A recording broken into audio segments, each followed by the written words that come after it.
Hi, this is Rajesh Sharma. Future సిటీకి సంబంధించి నేను గత కొన్ని రోజులుగా చెప్తున్నాను. డిసెంబర్ నెల చాలా కీలకం కాబోతోందని. దాంట్లో భాగంగానే డిసెంబర్ 8-9 తేదీలలో అక్కడ గ్లోబల్ సమ్మిట్ నిర్వహించి తెలంగాణ రైజింగ్ విజన్ డాక్యుమెంట్ 2047ను, దాంతోపాటు ఫ్యూచర్ సిటీ సంబంధించి చాలా కీలకమైన ఒక సమగ్ర ప్రణాళికను ఆ రోజు అనౌన్స్ చేయబోతున్నారు. అయితే 8వ తేదీ లేదా 9వ తేదీ డిసెంబర్లో. అయితే ఏంటి ఈ ఫ్యూచర్ సిటీకి సంబంధించిన మాస్టర్ ప్లాన్ ఎలా ఉండబోతుంది? నేను సపరేట్గా వీడియో చేస్తానని చెప్పాను. కాబట్టి ఈ వీడియో దానికి సంబంధించిన సమాచారంతో ఉంటుంది. ఫ్యూచర్ సిటీ మనందరికీ తెలుసు. నేను జనవరి నెలలో, అంటే జనవరి 2025లో అతి త్వరలో FCDA అనేది ఏర్పాటు కాబోతుంది. ఫ్యూచర్ సిటీ డెవలప్మెంట్ అథారిటీ అని చెప్పి జనవరి నెలలో చెప్పాను. మార్చి 12వ తేదీన జీవో నంబర్ 69 రూపంలో FCDA ఏర్పాటైంది. కాకపోతే ఆ మధ్యలో కొంత రకరకాల కారణాల వల్ల ఆ కమిటీని నియమించడం, దానికి ఒక కమిషనర్ నియమించడం లేట్ అయింది. జూన్లో దానికి సంబంధించిన ఒక కమిటీ ఏర్పాటవడం, తర్వాత ఒక సీనియర్ IAS అధికారిని దానికి కమిషనర్గా నియమించడం, తర్వాత రెగ్యులర్ సిబ్బందిని ఒక 34 మందిని కేటాయించడం, తర్వాత ఇంకో 50 మందిని కాంట్రాక్ట్ బేస్లో నియమించుకోవడం, తర్వాత ఇటీవల సెప్టెంబర్లో FCDA బిల్డింగ్ అక్కడ మనకు బేగరకంచ దగ్గర అమెజాన్ డాటా సెంటర్ దగ్గర దానికి శంకుస్థాపన చేయడం, రెగ్యులర్ కార్యాలయం మాత్రం ఇక్కడ నానక్రామ్గూడలో ఆరంభించడం, ఇవన్నీ జరిగిపోయాయి ఏడాది కాలంలో. ఇవన్నీ కూడా నేను సూనర్ ఆర్ లేటర్ నేను చెప్పిన తర్వాత కొన్ని వెంటనే 10-15 రోజుల్లో జరిగాయి, కొన్ని ఏమో 2-3 నెలల తర్వాత జరిగాయి. ఇప్పుడు లేటెస్ట్గా కూడా డిసెంబర్ నెల చాలా కీలకమని చెప్పి నేను గత 2-3 నెలలుగా చెప్తున్నాను. దాంట్లో భాగంగా 2 ఆల్రెడీ కన్ఫర్మ్ అయ్యాయి. ఏవేవంటే, ఒకటి స్కిల్ యూనివర్సిటీ ఇనాగ్రేషన్ కన్ఫర్మ్ అయింది డిసెంబర్ 9న. ఆ తర్వాత FCDA బిల్డింగ్ ఇనాగ్రేషన్ కూడా కన్ఫర్మ్ అయింది. లేటెస్ట్గా నిన్న ఈ గ్లోబల్ సమ్మిట్ 2025 కూడా అక్కడే మీర్ ఖాన్పేట దగ్గర 100 ఎకరాలలో కండక్ట్ చేయాలని చెప్పి, నిర్వహించాలని చెప్పి ఒక నిర్ణయం తీసుకోవడం, దానికి జయేష్ రంజన్ గారి ఆధ్వర్యంలో ఒక కమిటీ వేయడం, 7 ఉన్నత స్థాయి అధికారులను దాంట్లో ఆ కమిటీలో పెట్టడం, ఆ తర్వాత 9 ఆర్గనైజింగ్ కమిటీలను కూడా ఏర్పాటు చేయడం, ఏర్పాట్లకు సంబంధించి చూడడానికి ముఖ్యమంత్రి కూడా అక్కడ పర్యటించడానికి ఏర్పాట్లు చేయడం, ఇవన్నీ జరిగిపోయాయి. బట్ దీంట్లో హైలైట్ ఏంటంటే, ఇప్పుడు ఈ ఫ్యూచర్ సిటీకి సంబంధించిన మాస్టర్ ప్లాన్ ఎలా ఉండబోతుంది. FCDAలో 56 గ్రామాలు ఉన్న సంగతి మనకు తెలుసు. సాగర్ రోడ్లో వెడుతుంటే మనకు ఇబ్రాహీంపట్నం గురునానక్ యూనివర్సిటీ తర్వాత వచ్చే ఆగపల్లి దగ్గరన ఈ లిమిట్స్ స్టార్ట్ అవుతాయి, FCDA లిమిట్స్ స్టార్ట్ అవుతాయి. అదే సాగర్ మన శ్రీశైలం రోడ్లో వెడితే తుక్కుగూడ ఎగ్జిట్ నుంచి మనం అట్లా వెడుతుంటే మహేశ్వరం గేట్ తర్వాత మంఖాల్ ఇండస్ట్రియల్ ఏరియా దాటుతూనే మనకు మొహబ్బత్ నగర్ అని వస్తుంది. అక్కడ నుంచి FCDA లిమిట్స్ ప్రారంభమవుతాయి. ఈ రెండింటి మధ్యలో ఈ రావిర్యాల ఎగ్జిట్ నెంబర్ 30 నుంచి వెళ్లే రూట్లో కూడా మనకు లిమిట్స్ స్టార్ట్ అవుతాయి, FCDA లిమిట్స్. సో ఓవరాల్గా ఇది ఈ రకమైన స్ట్రక్చర్లో ఉన్నప్పుడు ఈ ఏరియా మొత్తం 765 చదరపు కిలోమీటర్ల ఏరియా. ఇదంతా 765 చదరపు కిలోమీటర్లు FCDA లిమిట్స్. ఈ FCDA లిమిట్స్లో మొత్తం 56 గ్రామాలు. 56 గ్రామాలలో మనకు 36 గ్రామాలు HMDA లిమిట్స్లో ఉన్నాయి, 20 గ్రామాలు నాన్ HMDA లిమిట్స్. అవి DTCP అప్రూవ్డ్ లేఅవుట్స్ ఉంటాయి అక్కడ. ఇప్పుడు నేను ఎక్కడైతే మేడిపల్లి దగ్గర వెంచర్ ఇన్వెస్ట్ చేయమని చెప్తాంటాను, మేడిపల్లి దగ్గర ఉన్నది, మల్కీజ్గూడ దగ్గర ఉన్నది, 2 కూడా DTCP 2023 అప్రూవల్స్. అక్కడ వెరీ పరిమితమైన స్థాయిలో లేఅవుట్స్ ఉన్నాయి. ఎందుకంటే 2023 తర్వాత ఈ భూసేకరణ జరిగిన ప్రాంతానికి దగ్గరలో కొత్త లేఅవుట్లు ఇవ్వొద్దు అని ఆనాటి కేసీఆర్ ప్రభుత్వమే నిర్ణయించింది. దాన్ని ఈ ప్రభుత్వం కొనసాగిస్తూ వస్తుంది. కాబట్టి కొత్త లేఅవుట్లు చాలా తక్కువగా ఉంటాయి, అవైలబిలిటీ చాలా చాలా తక్కువ. కాబట్టి మనకు డిమాండ్ ఎక్కువగా ఉంటుందని చెప్పి నేను ఆ 2 వెంచర్లను సజెస్ట్ చేస్తుంటాను. అర్థమైన వాళ్ళు వెంటనే నిర్ణయం తీసుకుంటున్నారు, అర్థం కాని వాళ్ళు బుర్రగోక్కుంటున్నారు, పక్కకి వెళ్తున్నారు. కొంతమంది టైం తీసుకున్నా కూడా మంచి నిర్ణయం తీసుకుంటున్నారు. సో ఈ రకంగా ముందుకెళ్తున్న పరిస్థితి. సో అలాంటి ఫ్యూచర్ సిటీ డెవలప్మెంట్ ఏరియాకు సంబంధించి ప్రభుత్వం ఒక ప్రత్యేకమైన మాస్టర్ ప్లాన్ ప్రిపేర్ చేస్తుంది. HMDAలో మొత్తం 36 గ్రామాలు HMDA పరిధిలో ఉన్నాయి. 26 గ్రామాల కోసం ఇప్పుడు ఈ ఫ్యూచర్ సిటీలో, అంటే ఆల్రెడీ HMDAలో ఉన్న 36 గ్రామాలు ప్లస్ HMDA వెలుపల ఉన్న 20 గ్రామాలను కలిపి ఫ్యూచర్ సిటీ డెవలప్మెంట్ అథారిటీ పేరిట ఒక సపరేట్ మాస్టర్ ప్లాన్ ప్రిపేర్ అవుతుంది. ఇది ఇందాక నేను చెప్పాను 765 చదరపు కిలోమీటర్ల ఏరియా ఉంటుంది. దీనిలో మండలాలకు సంబంధించి కూడా నేను చెప్పాను ఇంతకుముందు ఏమేమి ఉంటాయంటే, మనకు మంచాల్, యాచారం, మహేశ్వరం, కడతాల్, కందుకూరు, ఇబ్రాహీంపట్నం, అమన్గల్. వీటిల్లో కందుకూరు అండ్ యాచారం మండలాలకు సంబంధించి 2 మండలాలకు సంబంధించి 33 గ్రామాలు ఉంటాయి. అంటే ఎక్కువ పరిధి యాచారం అండ్ కందుకూరు మండలాలే. ఓకే, మొత్తం 36 గ్రామాలు 20 గ్రామాలు కలిపి మొత్తం FCDA ఏర్పాటు చేశారు. 2000 మాస్టర్ ప్లాన్ 2050 సంబంధించి కూడా క్లియర్ కట్గా మనకు తెలుస్తున్నాయి. దీన్ని అంతా కలిపి ముందుకు తీసుకెళ్లాలని చూస్తున్నారు. అమన్గల్, కడతాల్, కందుకూరు, యాచారం మండలాలు ఎఫ్సిడిఏ దీనికి సంబంధించిన డీటెయిల్స్ మొత్తం ఏరియా అంతా చూస్తే ఎఫ్సిడిఏ పరిధిలోని 56 రెవెన్యూ గ్రామాల్లో సుమారు 1.75 లక్షల ఎకరాల భూములు ఉన్నాయి. అంటే 1,75,000 ఎకరాల భూములు ఉన్నాయి. వీటిలోనే 20,000 ఎకరాల్లో ఈ యాక్చువల్గా 21,000 అనుకున్నారు కానీ 14,000 ఇప్పుడు ప్రస్తుతం ఫస్ట్ ఫేజ్ ఉన్న ఫ్యూచర్ సిటీకి సంబంధించిన ఏరియా కూడా ఉంది.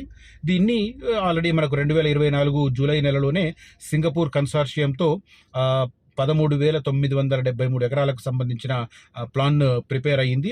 అప్పుడే అనౌన్స్ చేశారు. అయితే ఆ తర్వాత ఈ ఏడాది కాలంలో కొన్ని పరిణామాలు చోటు చేసుకున్నాయి. ఆ రోజు ప్రిపేర్ చేసినప్పుడు మనకేంటంటే ఇది లేదు, ఏది ఈ 330 ఫీట్ రోడ్ ఆ రోజు లేదు. రావిలార్ ఎగ్జాక్ట్ నెంబర్ 13 నుంచి వెళ్ళేది రోడ్డు లేదు. ఓకే, తర్వాత ఈ మన అమరావతి రోడ్డు కూడా ఆ రోజు లేదు. కాబట్టి వీటన్నింటినీ కలుపుతూ ఈ 56 గ్రామాల పరిధిలో ఉన్న 765 చదరపు కిలోమీటర్లలో 3 అంశాలను దృష్టిలో పెట్టుకుంటారు. ఒకటి, water bodies and reserve conservative area ఉంటే వాటికి సంబంధించి గ్రీన్ అండ్ బ్లూ అనే సెగ్మెంట్ కింద వాటికి సంబంధించి సమగ్ర ప్రణాళిక ఉంటుంది. అది కాకుండా రెండవది ఏంటంటే రోడ్లకు సంబంధించి ఇన్ఫ్రాస్ట్రక్చర్ అండ్ పార్కులకు సంబంధించిన ప్రణాళిక. ఎందుకంటే దీన్ని నెట్ జీరో సిటీ, నేను మళ్ళీ చెప్తున్నాను, పొల్యూషన్ ఫ్రీ సిటీ. ఇది పొల్యూషన్ ఫ్రీ సిటీ కాబట్టి 35-36% గ్రీనరీ ఓపెన్ స్పేస్ ఉంచుతూ గ్రీనరీకి పెద్దపీట వేస్తున్నారు. కాబట్టి ఈ బ్లూ అండ్ ఈ గ్రీనరీ వాటిని కాపాడుతూనే, అంటే సహజసిద్ధంగా ఉన్న చెరువులు కుంటలను కాపాడుతూ, సహజసిద్ధంగా ఉన్న వన్యాన్ని కాపాడుతూ బ్లూ అండ్ గ్రీనరీ పాలసీ. దీంతో పాటు వాటిని పరిరక్షిస్తూ వాటికి దగ్గరలో ఈ రోడ్లు ఇన్ఫ్రాస్ట్రక్చర్ రావడం, వాటి మధ్యలో పార్కులు రావడం, ఇది రెండో ప్రణాళిక. 3 ఏంటంటే ఆ మిగిలిన భూభాగాన్ని గ్రోత్ కారిడార్ కింద ఇండస్ట్రీస్కి, అదే రకంగా ఇండస్ట్రీస్ మీన్స్ కంపెనీలకు ఇవ్వడానికి వాటిని బిట్స్గా ఒక ప్లాట్గా డివైడ్ చేయడం. ఈ 3 అంశాలను దృష్టిలో పెట్టుకొని ఈ 56 గ్రామాల పరిధిలో మనకు ఈ ప్రణాళిక రూపకల్పన జరుగుతున్న పరిస్థితి. గ్రామాలు కూడా నేను చెప్పాను చాలా క్లియర్ కట్గా.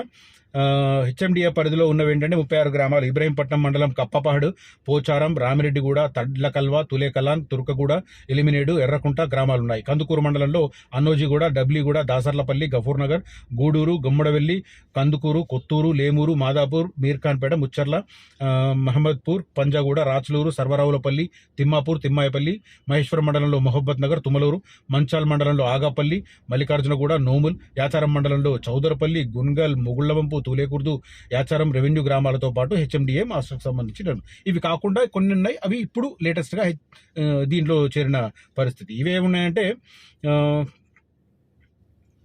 ఈ గ్రామాలు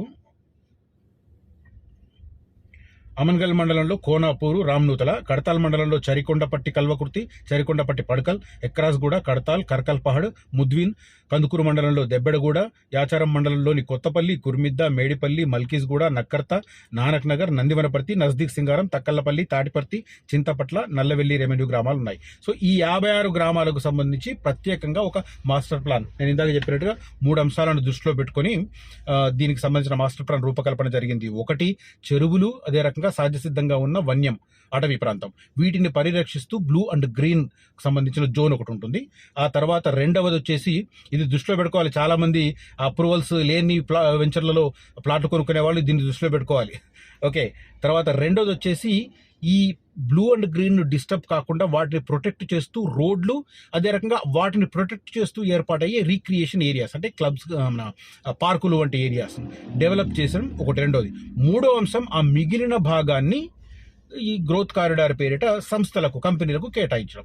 ఈ 3 అంశాలను దృష్టిలో పెట్టుకొని మొత్తం 56 గ్రామాలకు సంబంధించిన సూపర్ మాస్టర్ ప్లాన్ రెడీ అవుతుంది. దాన్ని డిసెంబర్ 8 లేదా డిసెంబర్ 9 రాష్ట్ర ప్రభుత్వం దాన్ని ఆమోదించబోతుంది.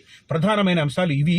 గ్రామాలకు సంబంధించి కూడా ఆల్రెడీ హెచ్ఎండిఏలో ఉన్న గ్రామాలు, ఆ తర్వాత హెచ్ఎండిఏ అవతల ఉన్న గ్రామాలు అన్ని కలిపి ఎఫ్సిడిఏలో ఉన్నాయి. కాబట్టి ఎఫ్సిడిఏకు ఒక సమగ్రమైన మాస్టర్ ప్లాన్ రూపొందించడం ద్వారా పూర్తి స్థాయిలో జోన్లను డివిజన్ చేసి ఎక్కడెక్కడ ఏది రావాలనుకుంటారు. ఉదాహరణకు చెప్తాను, ఇక్కడ నేను 330 ఫీట్ రోడ్డు మీద మోజుతో చాలా మంది లేమూరు, రాచులూరు ఏరియాలకు ఉంటున్నారు. సరే, తిమ్మాపూర్ దగ్గర కొంత ల్యాండ్ ప్రభుత్వం తీసుకున్నట్టుంది, కొంత అక్కడ కంపెనీలకు ఇచ్చే ఛాన్స్ ఉంది, 800-600 ఎకరాలు అనుకుంటా. బట్ అది కాకుండా మిగిలిన అటవీ ప్రాంతమే ఎక్కువ ఉంది ఆ ప్లేస్లో. సో ఆ ప్లేస్లో వాటిని ఖచ్చితంగా ప్రొటెక్ట్ చేస్తూ జోన్ను మార్చరు. జోన్ను మార్చినప్పుడు అక్కడ తీసుకోవడం వల్ల ఉపయోగమా, ఇది ఆలోచించండి. కొద్దిగా లోతుగా ఆలోచిస్తే మీకు అర్థమైపోతుంది, ఏదో పెద్ద బ్రహ్మ విద్యం కాదు ఇది. సో ఆ రకంగా రోడ్లు రావడం, తర్వాత గ్రోత్ కారిడార్స్ ఎక్కడున్నాయి ఇవి చూసుకొని వాటికి దగ్గరలో ఇన్వెస్ట్ చేయడం కరెక్ట్. ఇది నేను పదే పదే చెప్తూ ఉంటాను. ఇప్పుడు ఈ మాస్టర్ ప్లాన్ వచ్చిన తర్వాత అందరి కళ్ళు క్లియర్ అయిపోతాయి, మైండ్ క్లియర్ అయిపోతుంది. ఇప్పటిదాకా కూడా కొంతమంది నేను చెప్తున్నది నమ్ముతున్నారు, కొంతమంది నమ్మట్లేదు. ఆ నమ్మని వారికి ఇది కనువిప్పు అవుతుంది ఈ మాస్టర్ ప్లాన్ రూపకల్పించారు. నేను ఎందుకు రాజేష్ శర్మ పలానా ప్లేస్లో తీసుకోమన్నాడు, పలానా ప్లేస్లో వద్దన్నాడు అనేది మీకు ఆ మాస్టర్ ప్లాన్ అనౌన్స్మెంట్ అయ్యాక తెలుస్తుంది, క్లారిటీ వస్తుంది. అప్పుడు ఆ ఏరియాలో ఇంట్రెస్ట్ చూసుకున్నవాడు, మోజు పెంచుకున్న వాళ్ళు చూడాలి. దాంతోపాటు రైతుల పొట్టకొట్టి రైతులకు దక్కిన ప్లాట్లను కొంటున్నారు, దాన్ని అమ్మిస్తున్నారు. అలాంటి వారు మాత్రం ఆ రైతుల నోటి కాడ ముద్ద గుంజుకుంటున్నట్టే. నిజంగా నాకు అదే చాలా బాధొస్తుంది. వాళ్ళ భూములు పోయినాయి, కనీసం వాళ్ళకు ప్రభుత్వం గిఫ్ట్గా ఇచ్చిన దాన్ని మిగుల్చుకుంటే వాళ్ళ నెక్స్ట్ తరమైనా బాగుపడతారు. అలా ఉంచకుండా వాటిని లాగేసుకుంటున్నారు. ఎంతవరకు కరెక్ట్ అనేది ఆలోచించుకోండి. రైట్, ఈ కంటెంట్, ఈ ఇన్ఫర్మేషన్ నచ్చితే ఈ వీడియోను లైక్ చేయండి, షేర్ చేయండి. Thank you for watching this video. Signing off Rajesh Sharma.